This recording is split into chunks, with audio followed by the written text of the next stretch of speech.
Viewers welcome back on program. So viewers end वाले section में गलबात करन जा रहे हैं कि मोदी सरकार सीधे तौर पर चीन विरोध करन दी हिम्मत नहीं रखती, पर दलाई लामे नूं अगे ला के चीन नूं बदनाम किया जा रहा है। एक खबर प्लान की गई है कि बोध गया की यात्रा दौरान दलाई लामे की जान नूं खतरा दरपेश सी। सो इस संबंधी एक चीनी औरत नूं भी हिरासत विच लिया गया है।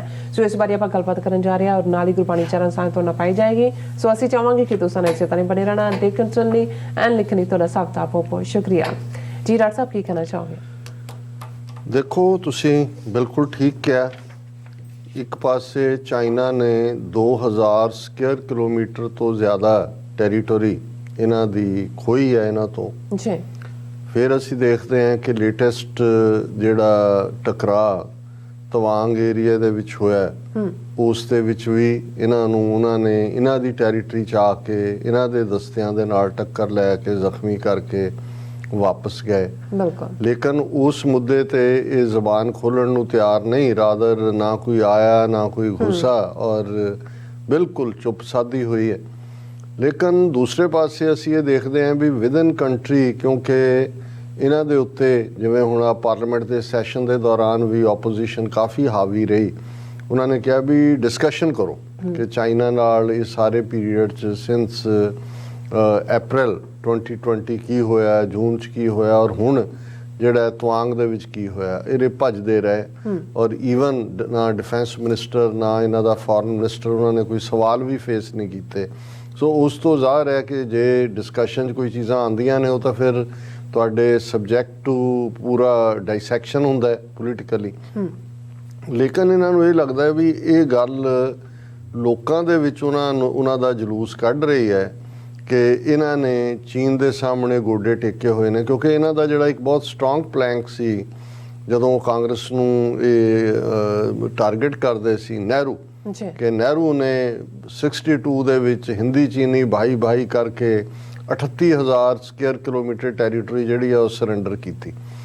हुण उसे ही हालात चों ये खुद गुजर रहे हैं, क्योंकि चाइना सिर दे उत्ते बैठा है, मर्जी नाल वो आंदा है लाइन ऑफ एक्चुअल कंट्रोल तो जिथों मर्जी वो चंक जमीन दा आके उत्थे अपना एनकैंपमेंट कर लैंदे ने और डिकलेयर कर दिंदे ने जी कि है साडा। किन्ने उन्हां दी जिहड़ी लाइन ऑफ एक्चुअल कंट्रोल दे उत्ते इन्हां दी पेट्रोलिंग ही बंद कीती हुई है, किन्ने सैक्टर्स दे विच, कल्ले एक दे उत्ते नहीं है।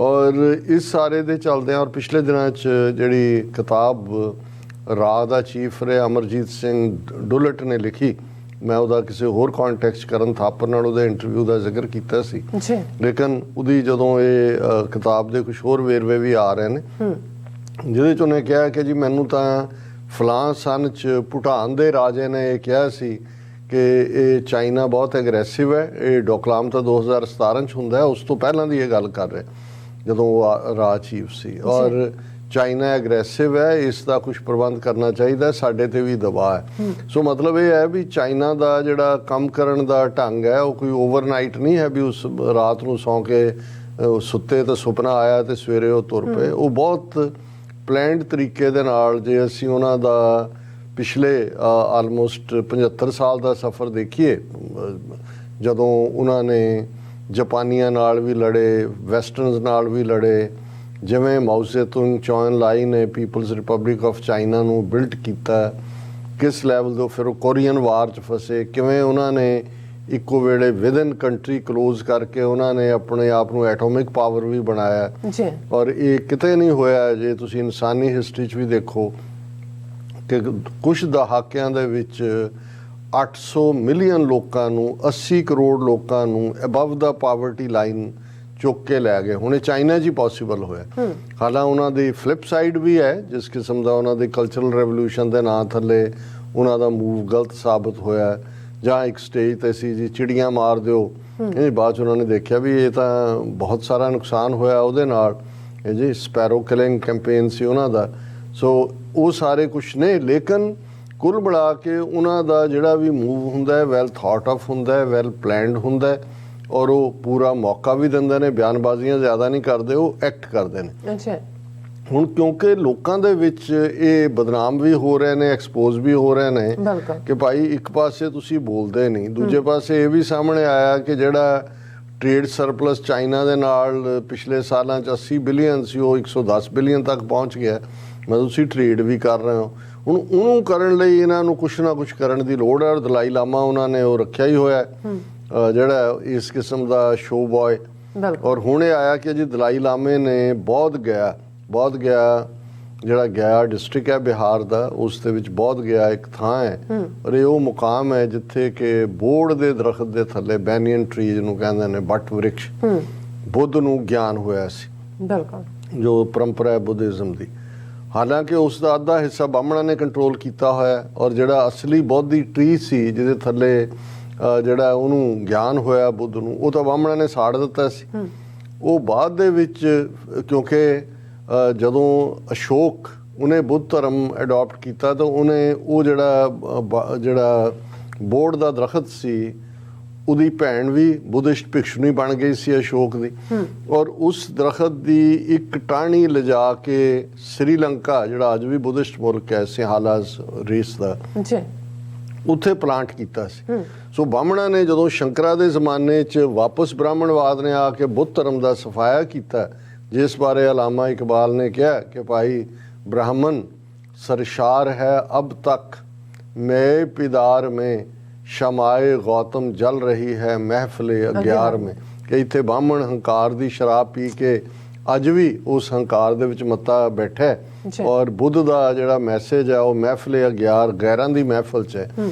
ਸੋ ਉਦੋਂ ਇਹਨਾਂ ਨੇ ਉਸ ਦਰਖਤ ਨੂੰ ਵੀ ਉਹਨਾਂ ਨੇ ਕਿਹਾ ਇਹਦੇ ਸਬੂਤ ਹੀ ਮਿਟਾ ਦਿਓ, ਜੋ ਇਹਨਾਂ ਨੇ ਜੂਨ 84 'ਚ ਟੋਟਲ ਵਾਰ ਸਾਡੇ ਖਿਲਾਫ ਡਿਕਲੇਅਰ ਕੀਤੀ ਉਹਨਾਂ ਨੇ ਕੀਤਾ, ਜਾਂ ਜੋ ਅੱਜ ਇਹ ਟ੍ਰੈਂਡ ਸ਼ੁਰੂ ਕੀਤਾ ਹੋਇਆ ਇਹਨਾਂ ਨੇ, ਜਿਵੇਂ ਗੁਰਦੁਆਰਾ ਗਿਆਨ ਗੋਦੜੀ ਗੁਰੂ ਨਾਨਕ ਸਾਹਿਬ ਦਾ ਹਰਿਦੁਆਰ 'ਚ ਜਿਹੜਾ ਹੈ ਉੱਥੇ ਸਕਾਊਟ ਆਫਿਸ ਬਣਾ ਦਿੱਤਾ ਸੀ, ਨਾਮੋ ਨਿਸ਼ਾਨ ਹੀ ਮਿਟਾ ਦਿਓ। ਸੋ ਉਹਨਾਂ ਨੇ ਉਸ ਦਰਖਤ ਨੂੰ ਸਾੜ ਕੇ ਤਬਾਹ ਕਰ ਦਿੱਤਾ ਸੀ। ਲੇਕਿਨ ਬਾਅਦ ਦੇ ਵਿੱਚ ਜਿਹੜਾ ਉਸੇ ਹੀ ਜਿਹੜਾ ਅਸ਼ੋਕ ਦੀ ਭੈਣ ਨੇ ਜਿਹੜੀ ਟਾਹਣੀ ਜਾ ਕੇ ਲਾਈ ਸੀ, ਉਹ ਆਪਣੇ ਆਪ 'ਚ ਦਰਖਤ ਬਣ ਗਿਆ ਸੀ ਸ੍ਰੀਲੰਕਾ 'ਚ।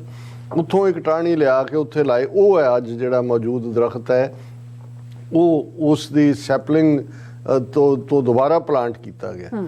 ਹੁਣ ਕਿਉਂਕਿ ਆਪਣੇ ਆਪ ਨੂੰ ਜਿਹੜਾ ਹਾਲਾਂਕਿ ਦਲਾਈ ਲਾਮਾ ਕੋਈ ਮੇਨ ਸਟ੍ਰੀਮ ਬੁੱਧਿਜ਼ਮ ਵੀ ਨਹੀਂ ਹੈ, ਐਵੇਂ ਫਰਾਡੀਆ ਜਿਹਾ ਤਿੱਬਤਨ ਬੁੱਧਿਜ਼ਮ ਇਹਨਾਂ ਨੂੰ ਕਹਿੰਦੇ ਨੇ, ਅਵਤਾਰ ਇਸ ਕਿਸਮ ਦਾ ਇਹਨੇ ਆਪਣਾ ਬਣਾਇਆ ਹੋਇਆ। ਹੁਣ ਇਹਨੇ ਉੱਥੇ ਜਾਣ ਦਾ ਡਰਾਮਾ ਕੀਤਾ, ਔਰ ਇਹ ਪਿਛਲੇ ਦਿਨਾਂ 'ਚ ਹੀ ਕਹਿ ਕੇ ਹਟਿਆ ਕਿ ਭਾਰਤ ਇੱਕ ਐਸਾ ਦੇਸ਼ ਹੈ ਜਿੱਥੇ ਸਭ ਧਰਮਾਂ ਦਾ ਸਤਿਕਾਰ ਹੁੰਦਾ। ਅਸੀਂ ਉੱਤੇ ਵੀ ਕਾਮੈਂਟ ਕੀਤਾ ਇਸ ਪਰ ਜਿਹੜਾ ਅੱਜ ਦਾ ਡਿਸਕਸ਼ਨ ਦਾ ਪਾਰਟ ਹੈ। ਹੁਣ ਕਿਉਂਕਿ ਚੀਨ ਦੇ ਖਿਲਾਫ ਇਹਨਾਂ ਦੀ ਵੀਕ ਪੋਜੀਸ਼ਨ ਸਾਹਮਣੇ ਆ ਰਹੀ ਹੈ, ਸੋ ਇਹਨਾਂ ਨੇ ਕੀ ਕੀਤਾ ਕਿ ਉਹਦੀ ਇਸ ਦਲਾਈ ਲਾਮੇ ਦੀ ਇਸ ਯਾਤਰਾ ਦੇ ਦੌਰਾਨ ਇਹ ਖਬਰ ਪਲਾਂਟ ਕੀਤੀ ਕਿ ਜੀ ਇੱਕ ਸੌਂਗ ਐਕਸਲੌਨ ਦੀ ਨਾਂ ਦੀ ਲੇਡੀ, ਉਹਦਾ ਆਹ ਪਾਸਪੋਰਟ ਨੰਬਰ ਹੈ, ਆਹ ਉਹਦੀ ਵੀਜ਼ਾ ਡੀਟੇਲ ਹੈ, ਉਹ ਓਵਰਸਟੇ ਕਰ ਰਹੀ ਹੈ, ਔਰ ਉਹਨੂੰ ਜਿਹੜਾ ਉਹ ਸ਼ਾਇਦ ਦਲਾਈ ਲਾਮੇ ਨੂੰ ਮਾਰਨ ਦੀ ਕੋਸ਼ਿਸ਼ ਹੋਈ, ਇਸ ਲਈ ਉਹਨੂੰ ਫੜਿਆ ਜਾਏ। ਕਿੱਥੇ ਉਹਨਾਂ ਦੇ ਕੋਲ ਹੀ ਸੀ ਉਹ ਆਲਰੇਡੀ, ਔਰ ਬਾਅਦ 'ਚ ਇਹਨਾਂ ਨੇ ਕੀਤਾ ਕਿ ਜੀ ਅਲਰਟ ਕਰਤਾ, alert in Bodh Gaya but Dalai Lama's visit, Bihar police detain Chinese woman. ਫਿਰ ਉਹ ਜੀ ਫੜ ਲਈ। ਹੁਣ ਉਹਨਾਂ ਨੇ ਕਿਹਾ ਜੀ ਉਹ ਸਾਡੀ ਕਸਟਡੀ 'ਚ ਹੈ, ਔਰ ਉਸ ਤੋਂ ਜਿਹੜਾ she is being questioned by various agencies, she is being interrogated from all angles including visa violation norms, ਔਰ ਇਹ ਜਿਹੜੀ ਹੈ ਸਾਰੀ ਸਿਕਿਉਰਿਟੀ ਇਹ ਉਹ ਦਿਸ ਦੈਟ। ਸੋ ਇਸ ਤੋਂ ਅਸੀਂ ਅੰਦਾਜ਼ਾ ਲਾ ਸਕਦੇ ਹਾਂ ਕਿ ਵੀ ਇਹ ਕਿਸ ਕਿਸਮ ਦੇ ਚੂੰਚਲੇ ਕਰਦੇ ਨੇ। ਮੋਦੀ ਖੁਦ ਪੰਜਾਬ 'ਚੋਂ ਜਦੋਂ ਜਾਂਦਾ ਹੈ, ਖਾਲੀ ਕੁਰਸੀਆਂ ਨੇ, ਉਹਨੇ ਕਿਹਾ ਵੀ ਉੱਥੇ ਬੋਲਣਾ ਕੀ ਹੈ, ਤੇ ਉੱਥੇ ਜਾ ਕੇ ਕਹਿੰਦਾ ਮੈਨੂੰ ਤਾਂ ਮਾਰ ਦੇਣਾ ਸੀ। ਚੰਨੀ ਜੀ ਕੋ ਸੰਦੇਸ਼ਾ ਦੇ ਦੋ ਕਿ ਮੈਂ ਜਾਨ ਬਚਾ ਕੇ ਆ ਗਿਆ ਹੂੰ। ਸੋ ਜੇ ਆਪਣੇ ਨਾਲ ਇਵੇਂ ਦਾ ਫਿਰ ਲੋਕ ਸਭਾ 'ਚ ਕਰ ਲਿਆ, ਇਹਦੇ ਤੇ ਮਤਾ ਆ ਗਿਆ, ਸੁਪਰੀਮ ਕੋਰਟ ਨੇ ਇਨਕੁਆਇਰੀ ਇੱਦਾਂ ਦੇ ਡਰਾਮੇ, ਇਹ ਤਾਂ ਦਲਾਈ ਲਾਮਾ ਤਾਂ ਵੈਸੇ ਹੀ ਪੋਸਟਰ ਬॉय ਹੈ ਇਹਨਾਂ ਦਾ। ਔਰ ਜਿਵੇਂ ਅਸੀਂ ਜਿਹੜਾ ਸ਼ਬਦ ਪੰਜਵੇਂ ਪਾਤਸ਼ਾਹ ਦਾ ਵਿਚਾਰ ਲਈ ਸ਼ੁਰੂ ਕੀਤਾ ਹੋਇਆ, ਕੱਲ ਅਸੀਂ ਉਹਦਾ ਇੱਕ ਹਿੱਸਾ ਡਿਸਕਸ ਕੀਤਾ ਸੀ। ਜਿਵੇਂ ਦੱਖਣਾ ਧੂੜੀ ਮੰਜਨ ਸਾਧ ਖੇ ਸਾਈਂ ਥੀਏ ਕਿਰਪਾਲ, ਲੱਦੇ ਹੱਬੇ ਥੋਕੜੇ ਨਾਨਕ ਹਰ ਧਨ ਮਾਲ। ਫਿਰ ਛੰਤ ਹੈ। ਹੁਣ ਦੱਖਣੇ ਦੇ ਥਾਟ ਨੂੰ ਹੀ ਛੰਤ ਦੇ ਵਿੱਚ ਕੰਟੀਨਿਊ ਕੀਤਾ ਹੋਇਆ ਕਿ ਵਾਹਿਗੁਰੂ ਜਿਹੜੇ ਦੋ ਦਿਆਲ ਹੁੰਦੇ ਨੇ, ਤੇ ਫਿਰ ਰੱਬ ਦੇ ਪਿਆਰਿਆਂ ਦੇ ਚਰਨਾਂ ਦੀ ਧੂੜ ਦੇ ਵਿੱਚ ਜਿਹੜਾ ਹੈ ਉਹ ਲਿਟਣ ਦਾ ਮੌਕਾ ਬਣਦਾ ਹੈ।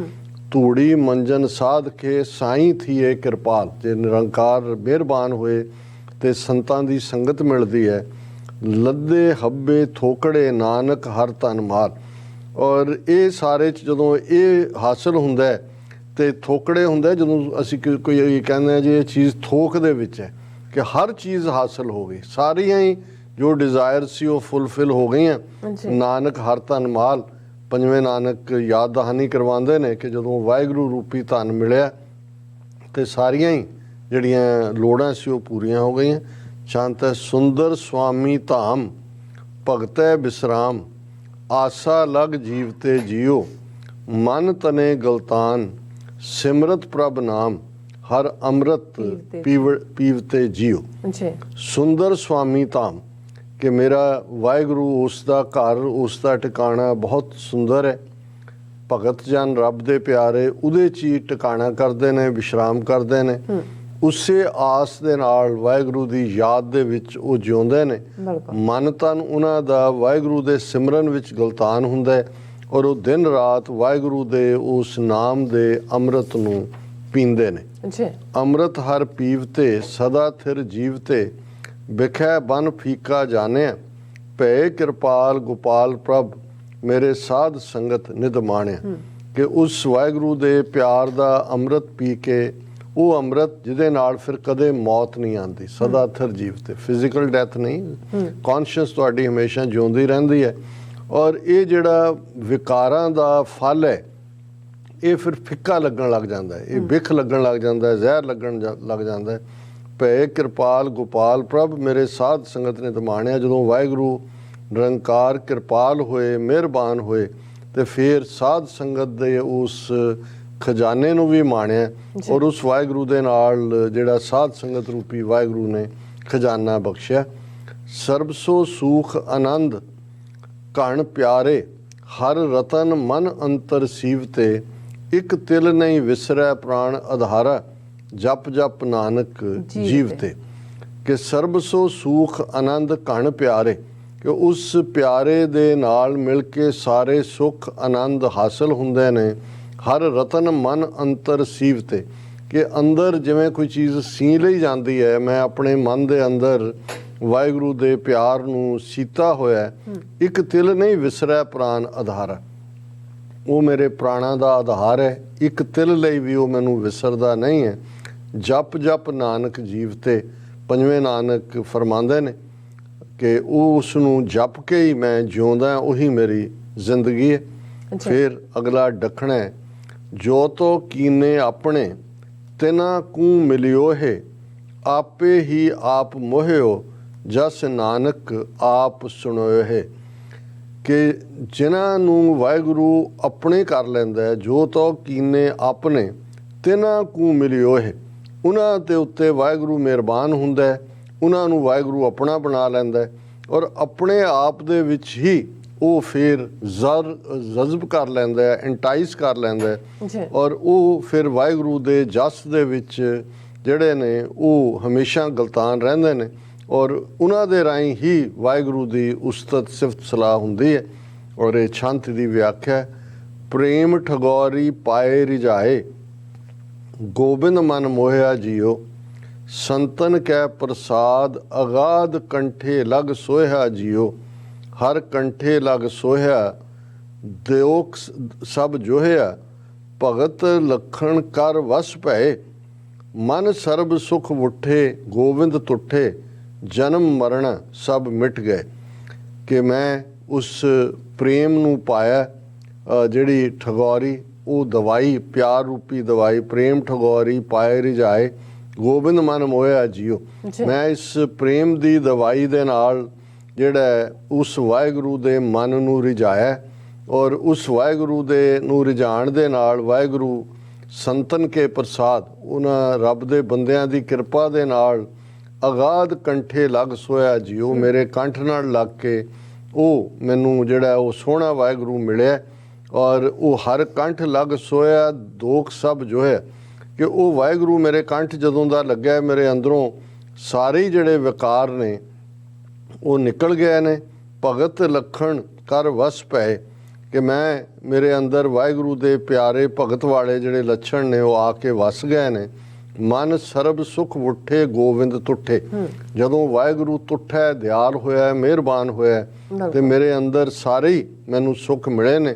ਜਨਮ ਮਰਨਾ ਸਭ ਮਿਟ ਗਏ। ਆਵਾਗਮਨ ਜਨਮ ਮਰਨ ਦੇ ਚੱਕਰ ਚੋਂ ਵਾਹਿਗੁਰੂ ਨੇ ਮੈਨੂੰ ਮੁਕਤ ਕਰ ਦਿੱਤਾ ਹੈ। ਸਖੀ ਮੰਗਲੋ ਗਾਇਆ ਇਚ ਪੁਜਾਇਆ ਬਹੁੜ ਨਾ ਮਾਇਆ ਹੋਇਆ।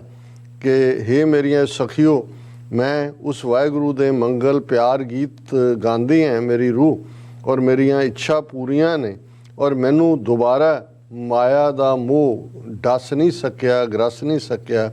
ਕਰ ਗਿਆ ਲੀਨੇ ਨਾਨਕ ਪ੍ਰਭ ਪਿਆਰੇ, ਸੰਸਾਰ ਸਾਗਰ ਨਹੀਂ ਪੋਇਆ। ਕਿ ਵਾਹਿਗੁਰੂ ਨੇ ਰਹਿਮਤ ਕਰਕੇ ਮੈਨੂੰ ਕਰ ਗਿਆ ਲੀਨੇ, ਆਪਣਾ ਹੱਥ ਦੇ ਕੇ ਮੈਨੂੰ ਕੱਢ ਲਿਆ। ਔਰ ਹੁਣ ਇਹ ਜਿਹੜਾ ਦੁਨੀਆ ਦਾ ਸੰਸਾਰੀ ਮਾਇਆ ਇਹ ਮੈਨੂੰ ਪੋ ਨਹੀਂ ਸਕਦੀ। ਤਾਂ ਮੈਂ ਇਸ ਸ਼ਬਦ ਨੂੰ ਸਮਾਪਤ ਕਰਨਾ ਚਾਹੁੰਦਾ। ਡਖਣਾ ਫਿਰ ਸਾਈਂ ਨਾਮ ਅਮੋਲ, ਕੀਮ ਨਾ ਕੋਈ ਜਾਣ ਦੋ, ਜਿਨਾ ਭਾਗ ਮਥਾਏ ਸੇ ਨਾਨਕ ਹਰ ਰੰਗ ਮਾਣ ਦੋ। ਕਿ ਉਹ ਵਾਹਿਗੁਰੂ ਦਾ ਨਾਮ ਐਸਾ ਹੈ ਜਿਸ ਦੀ ਕੋਈ ਕੀਮਤ ਨਹੀਂ ਹੈ। ਸਾਈਂ ਨਾਮ ਅਮੋਲ, ਕੀਮ ਨਾ ਕੋਈ ਜਾਣ ਦੋ, ਕੋਈ ਉਸ ਦੀ ਕੀਮਤ ਨਹੀਂ ਪਾ ਸਕਿਆ। ਜਿਨ੍ਹਾਂ ਦੇ ਵੱਡੇ ਭਾਗ ਨੇ, ਜਿਨ੍ਹਾਂ ਭਾਗ ਮਥਾਹੇ ਸੇ ਨਾਨਕ ਹਰ ਰੰਗ ਮਾਣ ਦੋ। ਕਿ ਉਹੀ ਵਾਹਿਗੁਰੂ ਦੀ ਪ੍ਰੀਤ ਪਿਆਰ ਦੇ ਵਿੱਚ ਜੁੜਦੇ ਨੇ, ਉਹਦਾ ਰੰਗ ਮਾਣਦੇ ਨੇ, ਜਿਨ੍ਹਾਂ ਦੇ ਵੱਡੇ ਭਾਗ ਨੇ।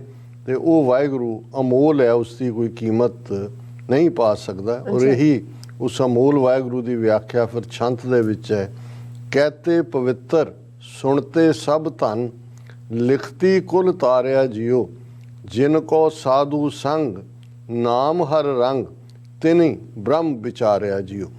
ਕਿ ਜਿਹੜੇ ਉਸ ਵਾਹਿਗੁਰੂ ਦੇ ਨਾਮ ਨੂੰ ਕਹਿੰਦੇ ਨੇ ਉਹ ਵੀ ਪਵਿੱਤਰ ਨੇ, ਜਿਹੜੇ ਸੁਣਦੇ ਨੇ ਉਹ ਵੀ ਪਵਿੱਤਰ ਨੇ, ਜਿਹੜੇ ਉਹਦੇ ਗੁਣਾਂ ਨੂੰ ਲਿਖਦੇ ਨੇ ਉਹ ਵੀ ਪਵਿੱਤਰ ਨੇ। ਉਹਨਾਂ ਸਾਰਿਆਂ ਦੀਆਂ ਕਈ ਕੁਲਾਂ ਤਰ ਜਾਂਦੀਆਂ ਨੇ।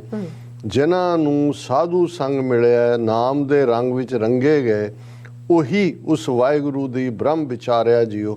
ਉਹੀ ਉਸ ਬ੍ਰਹਮ ਵਿਚਾਰ ਨੂੰ ਸਮਝਦੇ ਨੇ, ਉਸ ਬ੍ਰਹਮ ਵਿਚਾਰ ਨਾਲ ਜੁੜਦੇ ਨੇ।